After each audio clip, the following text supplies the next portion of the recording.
શોધ્યા કરું પણ હું તને પામ્યા કરું તું લઈને આવે લાગણીનો મેળો રે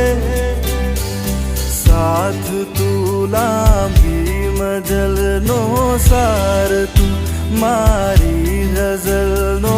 તું અધૂરી વાર્તાનો છેડો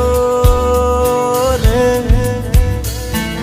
મીઠડી આ સજા છે